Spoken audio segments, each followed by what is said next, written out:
of the biggest complaints I hear about perimenopause and menopause isn't just women suffering from symptoms, but it's the lack of information. It is the lack of direction from the healthcare system.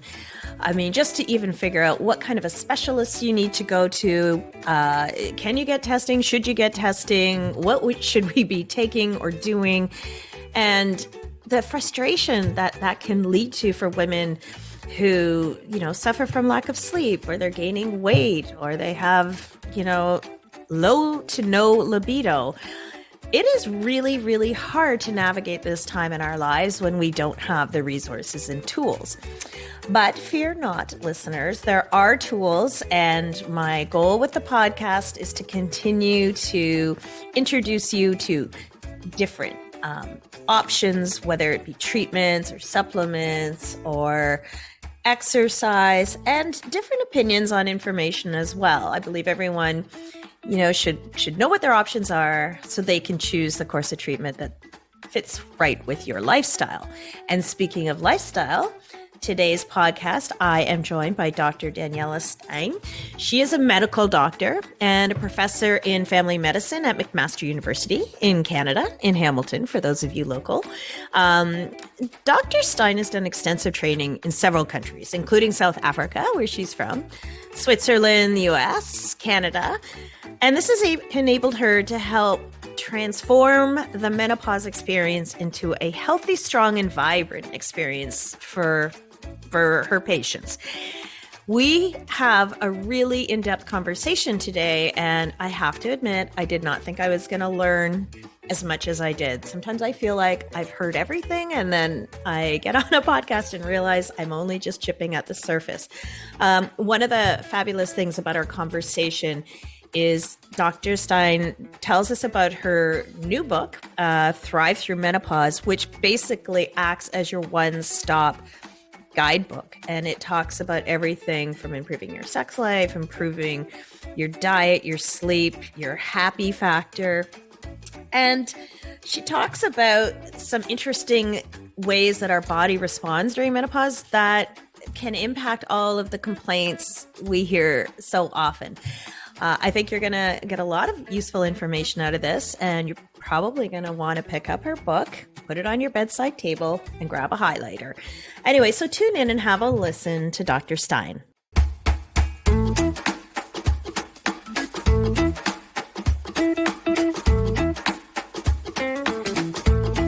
Hi, Daniela. Jackie, hi. Thank you for having me. I am so happy that we're going to have this conversation today.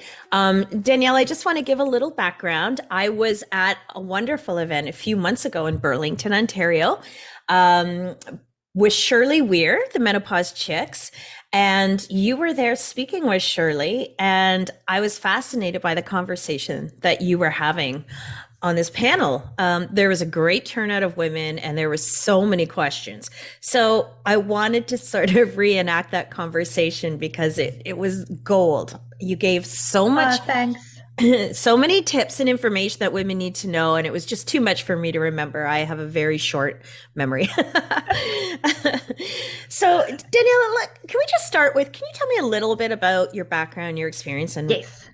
Yeah. Yes, let's do that. So I'm South African. I immigrated to Canada in 2010.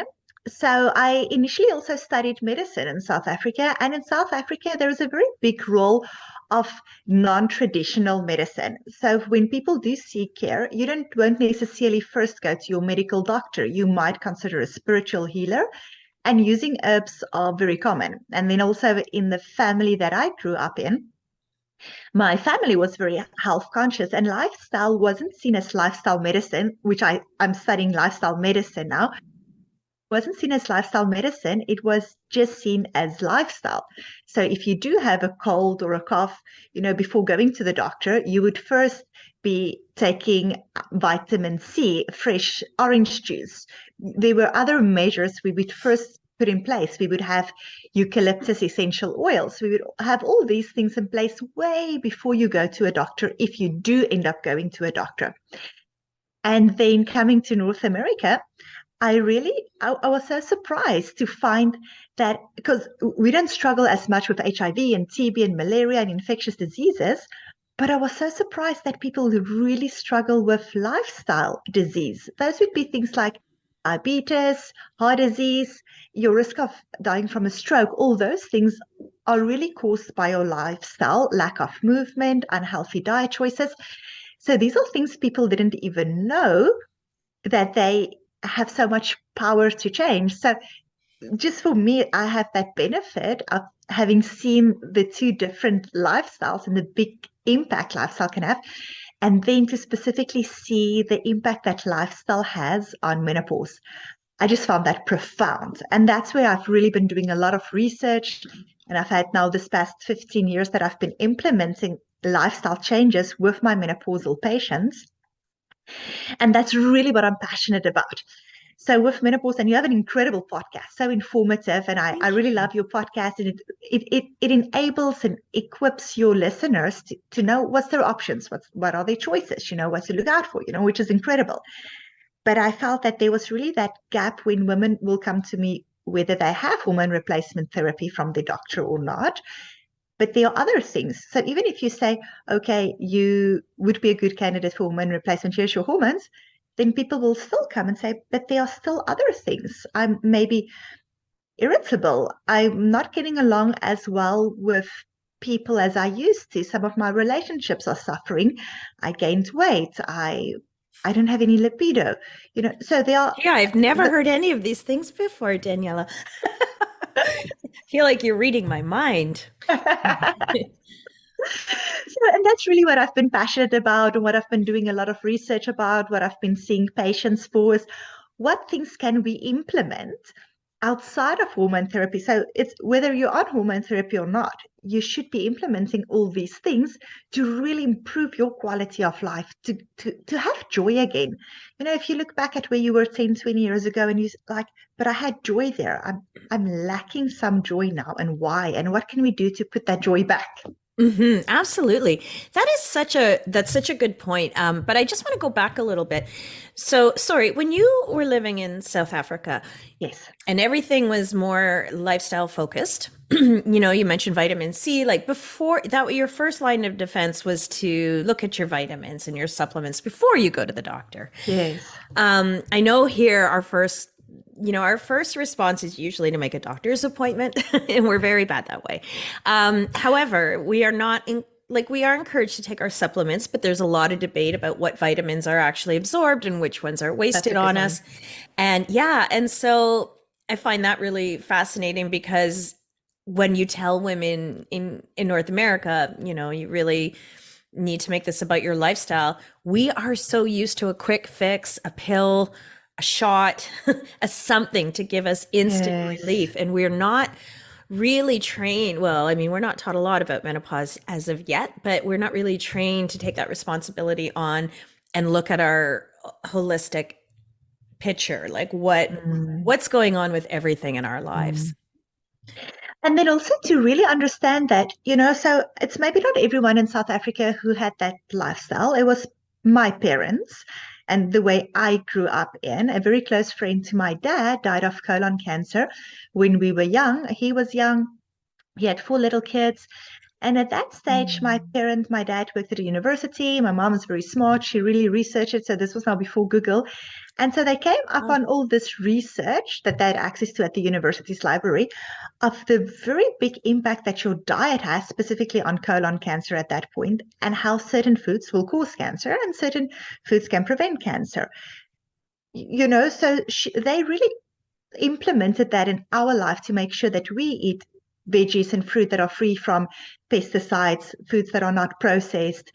So it is, I think it's a very steep learning curve, and that's hard, and that's really something that I'm so passionate about, and that's really the whole focus of my wellness clinic is to help people to really understand that what you eat, you are what you eat. All your food gets broken down, it gets absorbed into your body, and it becomes part of your body. We have these little mitochondria, these energy cells in each one of our cells in our body.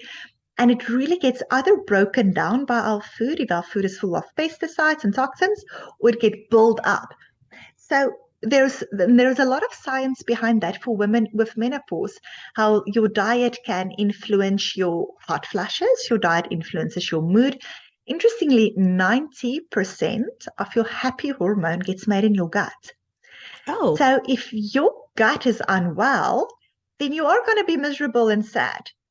If they do stool cultures of people and they look at the bacteria in people's stool, in their bowel movements, they see that there are certain bacteria more prevalent in happy people and certain bacteria more prevalent in sad, depressed people.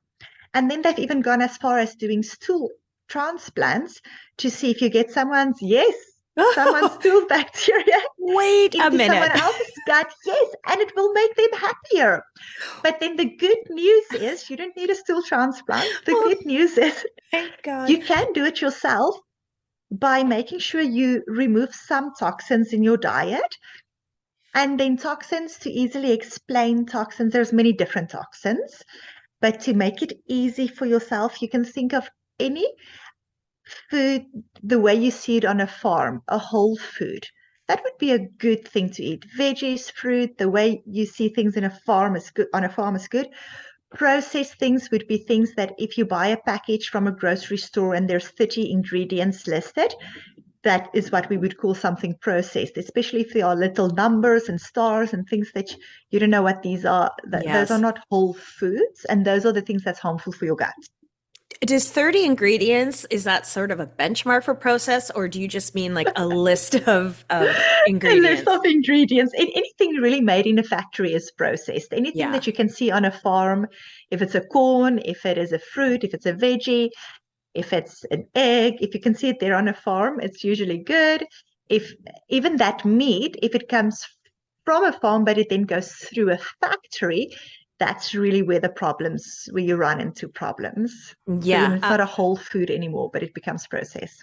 It's hard to grocery shop in this environment, but there's that typical rule: you shop the perimeter of the store, right? You go for all the fresh fruits and veggies and meats.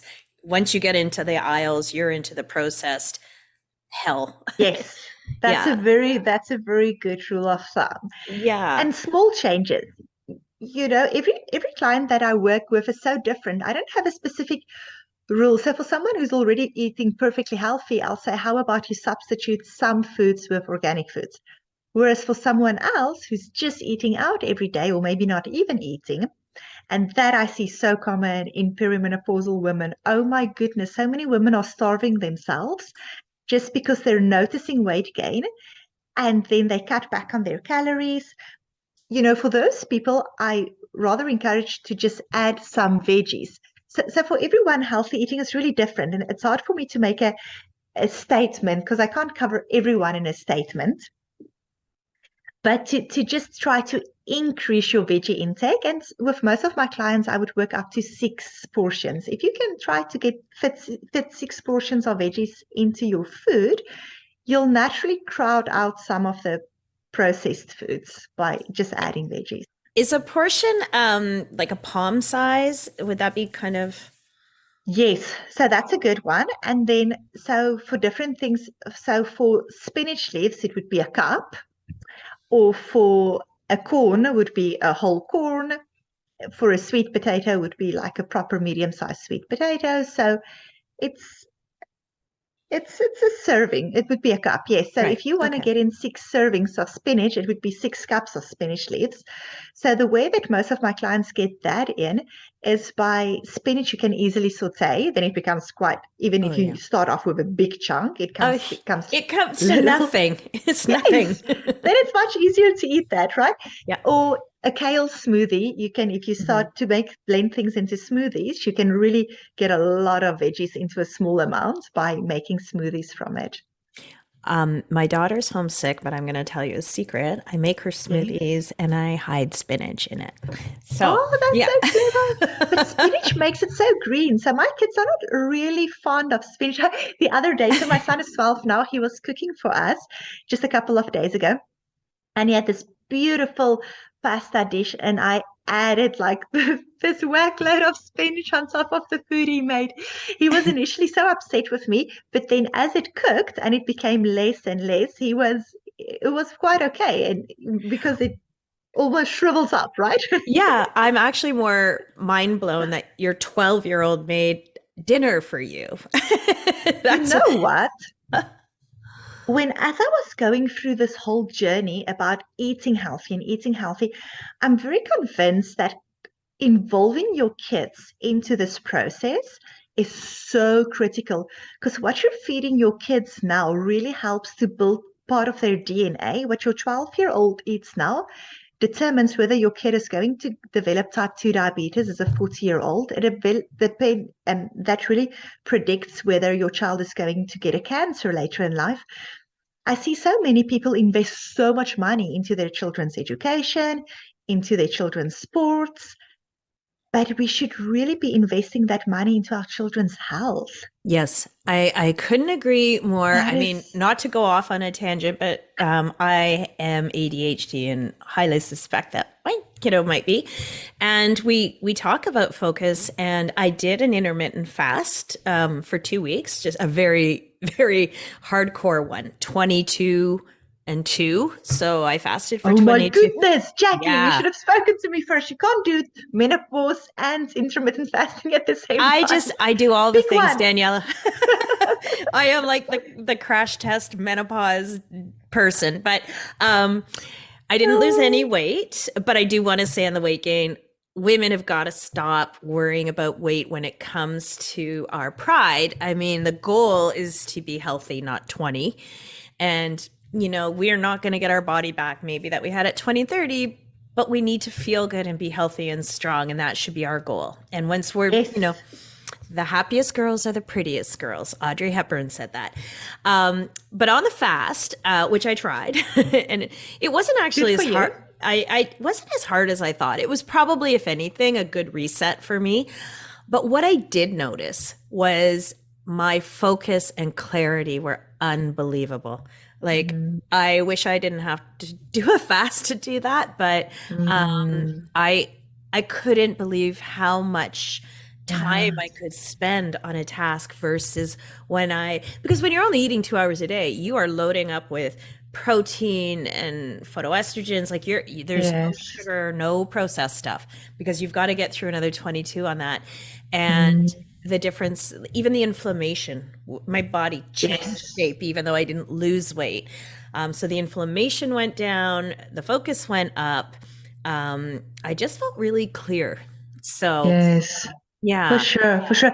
Yeah, so there's a lot of research and science behind that, how directly our food impacts our mood. I have at my wellness clinic, I have people who come to me only for ADHD. So we're predominantly known for menopause, but it, no, it's not just menopause, it's so many other things. So it's a big focus. Is menopause is a big focus, but it's really lifestyle. So people come to me for ADHD and they see a significant change when they start going on this diet. And then the focus with the diet, this intermittent fasting is helpful. And then the other things that are really helpful is to exclude all those sugars and processed that you spoke about. So even if you're going through menopause and you want to increase your focus, if you can have these apps on your phone that you can use to scan all your foods that shows which foods have harmful and carcinogenic products in it. Because there are some products that are illegal in Europe and that are allowed in our foods. You're And kidding. it will, yes, so it will show it to you if you just scan your food. So say it's a granola bar, for example, that you want to buy, then the app can also show you a different one that is just free from harmful additives. And it's usually those additives that's really harmful for people with ADHD. They tend to be more sensitive to Yes, those additives. absolutely. Well, if you don't mind telling me what some of those apps are later, I'll include So them in our content. and whoever the wherever your listeners are from, because I know you have listeners all over the world, and I don't want you to purchase an expensive app from somewhere else. You can use a local free app. So I recommend you just look online what app is in your area and which is free. I use Yuka, Yuka, and then there's Dirty 30 as well. And then if you can't find an app, there's a very good resource. It's called ewg.org, environmentalworkinggroup.org. And they have a list of all the pesticides that's really been shown in other countries that's carcinogenic, but that's still allowed to be maybe used in the USA. This is US-based organization. Okay. And they have very good advice and your skincare products. Because if you think about it, all your skincare is on your skin for that continuous period of time. So if you if you try to avoid skincare products with harmful things, and that often we also see for people with ADHD, that can worsen your concentration if you're continuously exposed to a skincare product that's harmful for you. Wow, I Yes, and never thought of that. ewg.org. Yes, and those are the toxins that I'm talking about. So Hmm. first, with lifestyle medicine, we first want to remove toxins. So no matter how much other pills we give for your other things, if you're exposed to toxins the whole time, your body has such a hard time detoxing. Your body can't be focusing on other things as well. It first want to keep you safe. So it's always its first priority is to detox. So if you can try to decrease the amount of toxins, in perfumes, these candles that we light that smell so good, it's typically Yeah. not safe for us. Mm. Our air fresheners, all those things, right? To, Yeah, to that try makes to remove sense. toxins. Yes, and especially for women going through menopause, even if your body and your liver metabolized all those toxins perfectly well your whole life, you might be going through a phase now where you have to be more gentle on your body. So just while your body is having a hard time dealing with these hormonal imbalances, take things easy on your body and avoid toxins in your body products, in your perfume. You can check all your beauty products on this ewg.org if it's safe or not, your skincare, your sunscreen, everything, because everything gets absorbed. Right. Okay. You just possibly changed my life. So I I am 7 years postmenopausal. I'm not able to go on HRT for reason I have a heart condition. However, and I think this is a big myth about menopause. A lot of women say to me when they're in peri, "You're so lucky you're in menopause." I'm like, "Oh no, I'm not. My symptoms get worse every year, and Oh I boy, I'm sorry.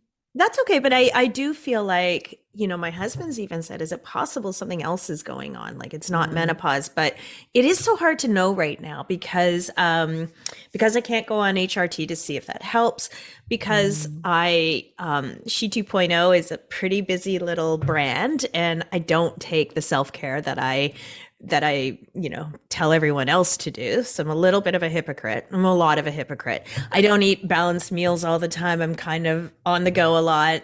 And I drink Mm. wine, which is also not good. And see, and that's the thing with wine. If you think about alcohol, that is a hand sanitizer that you clean your hands with. So that is a toxin to your body. So that is quite hard on your gut. It's hard on your liver. Daniela, don't do that to my wine. Oh man, no. Okay, edit this out. But Those I two do weeks, those 2 weeks that you did intermittent fasting, did you drink wine those 2 weeks? once or twice, but I couldn't really. It went to my head right away because Because yeah. that's what I often tell clients when they come to work with me. I say just for 3 weeks, just give me 3 weeks. And then for 3 weeks, they go very clean. And we call it also elimination diet, where they really eliminate processed foods, they eliminate foods that are prone to cause inflammation, and they also eliminate their alcohol just for 3 weeks. Yeah, it makes a great deal of sense to do that.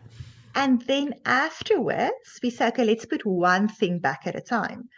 So then we maybe put dairy back and see how you're doing on that. No problem. Okay. Then at a different day, we'll maybe put gluten back, how you're doing. On a different day, put sugar back. And then on a different day, put alcohol back. And maybe alcohol is not a problem for you at all.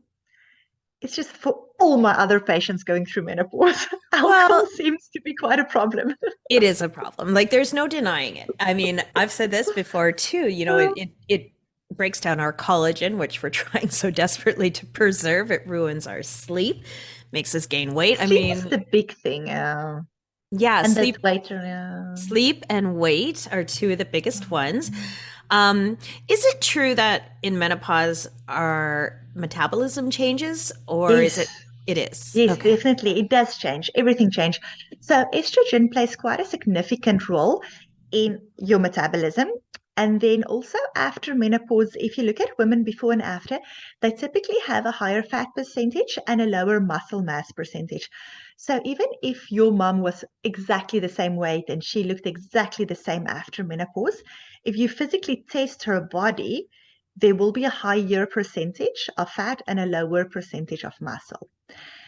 So we have to intentionally do things to increase our muscle mass because our natural process is to have a reduced muscle mass. The reason why muscle mass is so important is if it does happen, God forbid, that you get a hip fracture and you have very strong muscles, the day after your hip surgery, you'll get up, you'll walk around, and then within a couple of days, you'll go home. But for someone with very weak muscles, people who has to, when they get up from a chair, have to use their arms to push them up. Those people after a hip fracture, they tend to be in hospital for 2-3 weeks. And I work in hospital full time in a big hospital. I work in the Oakville Hospital, and that is that is what I see in hospital day to day. The significant difference for someone with strong muscle mass, if they do break something, they just get an operation, they go back home. For someone with weaker muscles, they're too weak to get up. So it takes a couple of days working with physiotherapy, working with occupational therapy, just to get them strong enough to get up. And then once they do get up, it's another up to 6 weeks maybe of a rehab stay that they need to get strong enough to be able to go home. And then your risk of dying within that first year of breaking a hip is 30%. So that's really, when you go through menopause, you're maybe 50, your life expectancy could be up to 90, 100 years. So you're halfway there. Yeah. And if you now have a decrease in muscle mass every year, you're going to lose some muscle, some muscle, some muscle. So you really have to sit down and think, what do you want the last 10 years of your life to look like? And then consider that your body is going to every year have 1% or 2% less muscle. So how much muscle do you need at 50? And to make a conscious effort to increase that muscle. And then also that strength training looks different for different people. You'll read in my book and on my blog that I'm very passionate about strength training. But if you don't go to the gym and you now start doing heavy weights, you might get significant injuries. I've had clients, with that as well. So I usually advise first just to start doing some exercise, and then you can do it against your body's own resistance. So you might just want to do squats or push-ups, so before you go to the gym, before you go to heavy weights, you might just want to go against your body's own weight. And it doesn't have to be expensive. You can look at YouTube videos, and there's many. If you go strength training for perimenopausal women, you'll see amazing videos, things that you can do at home. And then also to increase your protein intake, because that's what I see with a lot of women. Because they don't have enough protein in their diet, their body breaks down their own muscle for the protein their body needs. Oh, wow. Yes. That's almost a bit cannibalistic, but yes, but that's what happens with intermittent fasting, my friend. Uh-oh.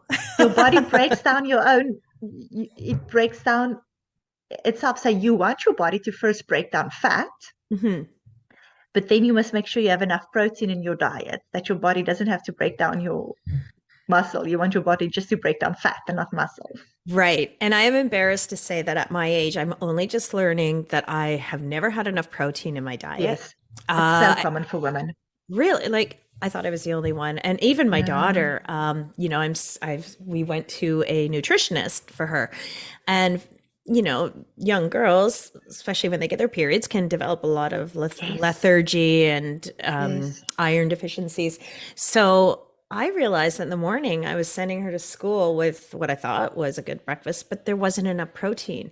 Yes. And protein for me, and I have read this, and you can tell me if it's true or not, it also does impact your focus as well. Oh, significantly, for sure.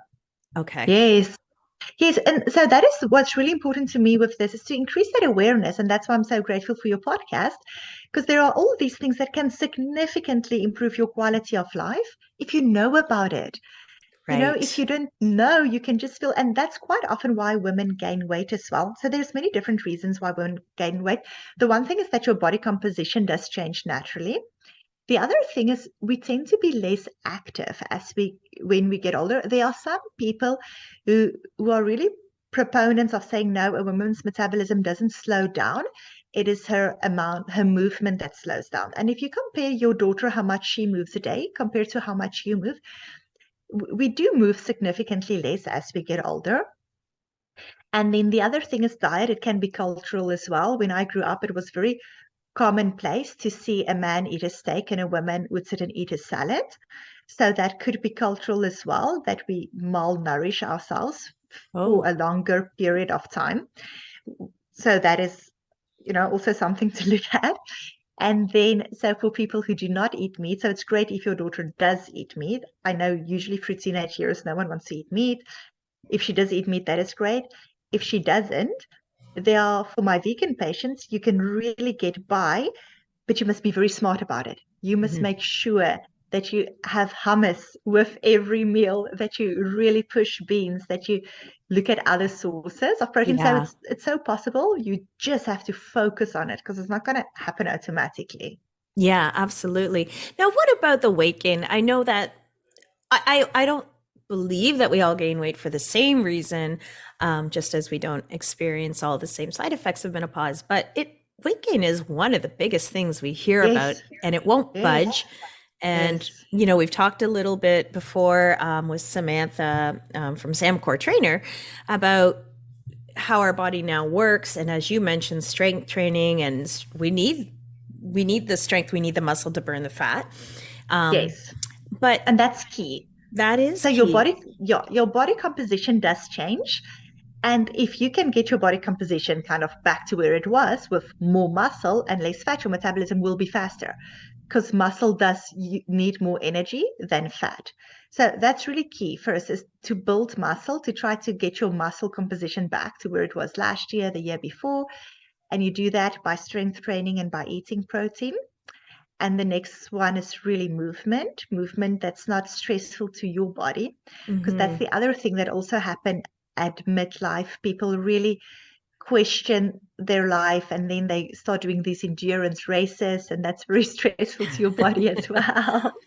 You will never see me do that.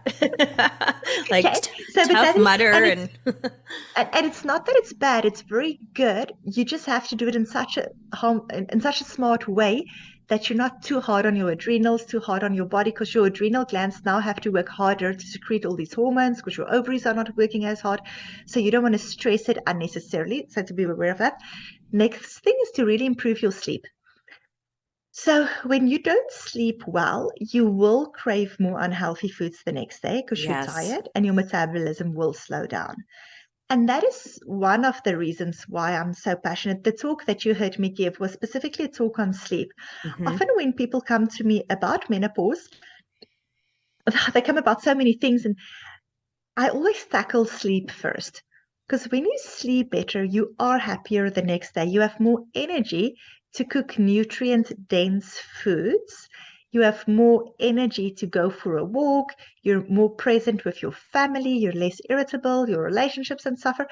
And then when you sleep, that sleep on its own has an impact on your weight. So I didn't know that a lack of sleep can slow down your metabolism. I had no idea actually. You are full of all this interesting information, but like for example, last night, this is terrible, but I went to my parents and stayed over there because I'd picked them up from the airport. And I forgot to bring my melatonin and my magnesium. And maybe it was psychological. I could not sleep and I was exhausted and I was up till 3 in the morning with my mind racing. Did you have a glass of wine before? Not gonna lie. Yes. See, so Jackie, I see it with so many of my clients. They say, don't take away my wine because it's my only vice, it's my only joy that I have left. Don't take that away.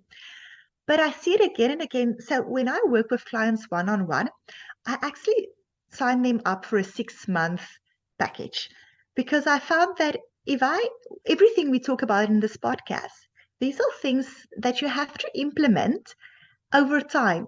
It's Hmm. not things that's going to be fixed tomorrow.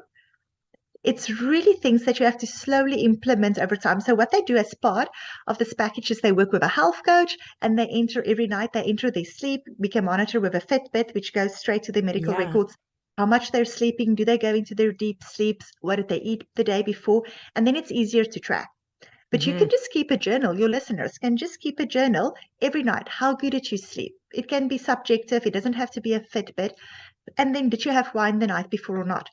And then you can kind of keep track. So the nights that I do have wine, people often fall asleep, but then they're up 3 o'clock in the morning Yes. because they never go into their deep sleeps. Yeah, absolutely. And I think for me too, I think because I knew I didn't have my melatonin, which helps me to stay asleep. Yes. And I had so much on my mind that my mind just raced and raced and raced. But I just find it fascinating. Like we know that lack of sleep isn't good for us. We're foggy the next day. We're, no energy. It's hard to function.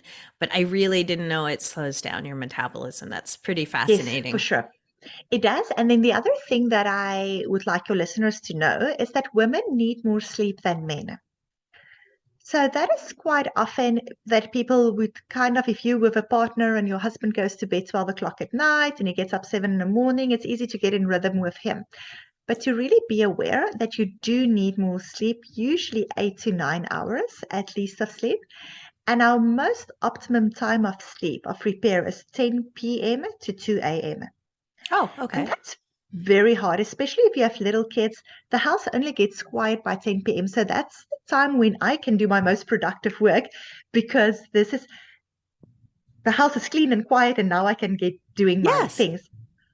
But as I did more and more research in sleep and I helped more people sleep, and it's not only perimenopausal women, it's throughout life, children, there's so much science that show that your deepest core time is really from 10 o'clock at night to 2 o'clock in the morning. So if you do not need as much sleep or you have a lot of work, it might be worth your while to set your alarm for 5 or 6 in the morning and try to get some of the work in the morning done, but get to bed earlier. And our biological clocks really got disrupted with our electric lights. If you look that up to 100 years ago, when the sun goes down, people would be awake for 1 or 2 hours after the sun is down, but it would be with a more dim light and people would go to bed earlier. And then there were times when you look back at literature from Shakespeare time where people will talk about the midnight hour where they get up, they have a snack, and they go back to bed. So they would have a much longer time when they would sleep. And they would be okay to get up in the night, go to the washroom, eat something, and then but it's at candlelight and they'll go back to sleep. Yeah. So Yeah. they won't get stressed out about being awake. I mean, you and me, when we wake up in the middle of the night, we're stressed out because now I'm not going to fall back asleep. Yes. Yeah, you start I never look at the clock because if I Smart, see smart what women. time it is, it's going to put me into overdrive. But we eat dinner by candlelight all the time. You do? Oh, good for Yeah. you. I've grown up like that. I just Oh, find it so lovely. relaxing. And when we have company, I don't like overhead lights, period. But Oh, I am good a for you. big fan of candlelight. It is more relaxing, and that's a Good good for point. you. So if one of the biggest struggles women are having is weight gain, I think you've listed some really good places for us to look at our own lifestyle and habits to see where we can maybe impact. So for the majority of people that I work with, first I will say to just increase protein and to increase veggies before Okay. you take things away. So really make it easy for yourself though. Try to go on something that's too hard that you won't be able to maintain the rest of your life. And something that you can do is you can use an app, and I recommend getting a free app where you scan your food for the first week or two. Because quite often, because you were asking me how big is a portion, quite often we think that we are getting enough food, but then maybe it is not enough. If you look at the amount of protein in an egg, that one egg is not going to be enough. You might need 3 eggs. And all of us would think, oh my goodness, I cannot eat 3 eggs. But you can. Yeah, you can. I mean, I think we're just trained. There's old thinking that butter was bad and eggs, Yes, for cholesterol. And now we're trying exactly. to look at it from a different angle, saying, well, now we're in menopause, so we need more And things. if you are vegan, you can get a good vegan protein powder that you can just add. You can calculate. So if you scan all your food during the day in an app that logs the amount of protein and you see you're short, usually the easiest way is in the morning to make yourself a spinach smoothie. Then you can get extra veggies in and extra protein. So that's really what I recommend to people when they come to me for weight. I don't want anything to be overwhelming. I just say add protein. Make sure you eat protein 3 times a day and add veggies. Try to get in 6 cups. Then after they've done that for 2 weeks and a month, and they say, oh, I'm quite good at it. The next thing is you can start cutting back on things that doesn't have nutrition in them. Sugar doesn't have nutrition in them. Chocolate doesn't have nutrition. Chips doesn't have nutrition in them. And it's much easier to cut back on that when you're really full with healthy foods, because your body Mm-hmm. usually craves those unhealthy things because it lacks some nutrients. Mm-hmm. But if you are eating 6 cups or 6 portions of veggies every day, after a month, you're going to notice you're not going to have any cravings anymore. Then it's much easier then to say, okay, let's try to cut back, if you haven't done so naturally, on foods that does not have nutrition in them. And foods without nutrition would be things like bagels and pizza and pasta. Yeah. Then it's easier to kind of cut back on that. What about rice? Rice too? So white rice, no, does not have any nutrition in it. So Mm-hmm. what you can try to do is to try to replace it with wild rice.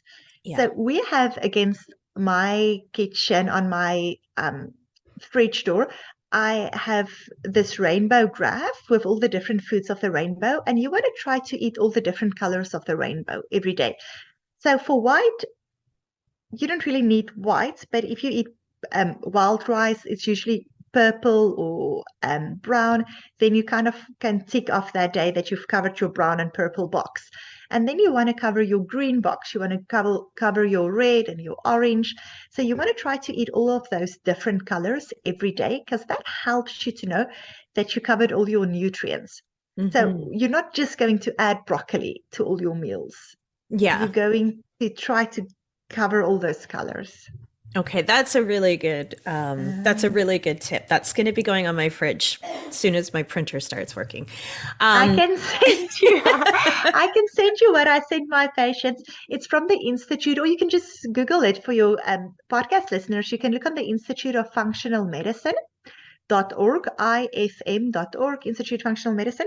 And there's a lot of information and patient handouts there on all these foods that have science behind it that can really optimize your nutrition. That's fabulous. So basically, Danielle, when you said that, like what you've said right now has made so much sense to me, because when I said I haven't been feeling great, I'm lethargic, I don't have clarity or focus, I just feel yucky a lot. Um, there are many things happening that I don't maybe need hormone replacement therapy. I need to look at my nutrients. I need to up my protein. I need to move more. I need to sleep better. And sleep is, well, you speak to women every day about this. Whether you're having alcohol or not, sleep just becomes something that eludes us as we go through this phase. And you hear women waking up at the witching hour all the time. So of course you're tired, and then your metabolism slows down. So it's a catch-22. But I do love the days when I can get really good workout in or exercise in, and you go to bed and you are fitfully exhausted. I miss those days. I don't get them very often, but I feel like there's hope listening to this, that, it's not, like for many of us who can't take hormone replacement therapy, we think, oh no, now we have to suffer through this, but we don't. And you don't. So that is really why I'm so passionate about menopause. That's where my whole journey started and I wrote a book about things that you can do if you cannot have hormone replacement therapy. So I've had many patients. So patients who can't use it is patients who had breast cancer, and it's specifically an estrogen positive breast cancer. Some breast cancer people could. But then what do they do? Or people who had a blood clot. And then I had a good chunk of patients who just thought they couldn't use hormone replacement therapy because of a study that came out 20 years ago. Yeah. A lot of those things are now debunked, or newer research came out with newer results. But because I had such a big population of patients who came to me who could not go on hormone replacement and they wanted to know what can they do, I started this whole guide with different symptoms and different treatments, herbs that have science behind them that are helpful. And I compiled a book of that to help you for non-hormonal management for menopausal symptoms.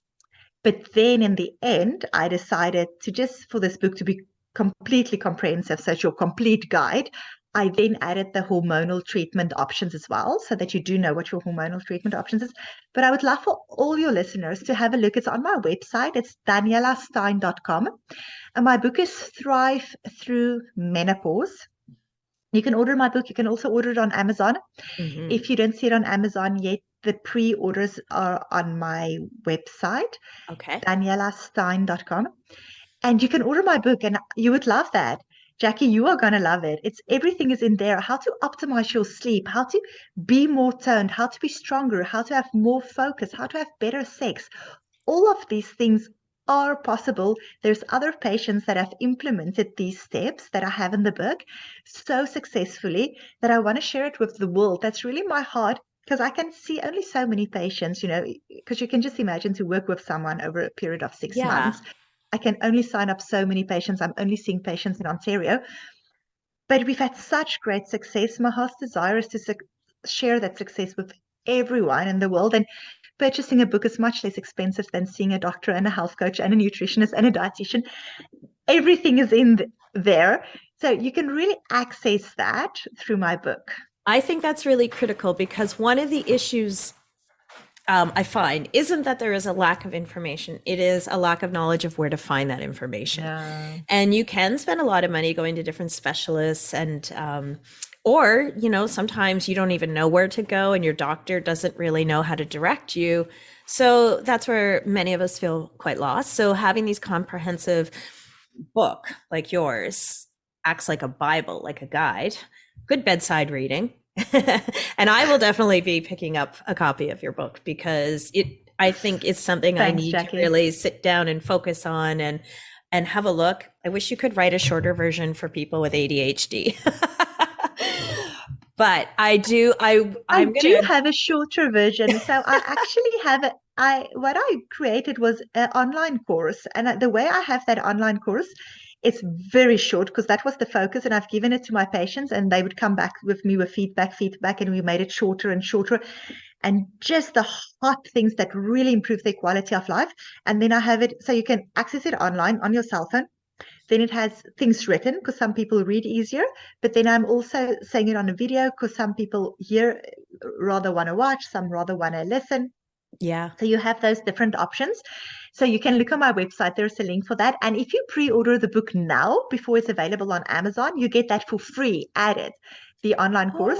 So it's like a mini summary of simple things that you can implement to improve your quality of life right away, so that you sleep better right away. And it's things we spoke about now. So it might say less alcohol. It might say earlier bedtime.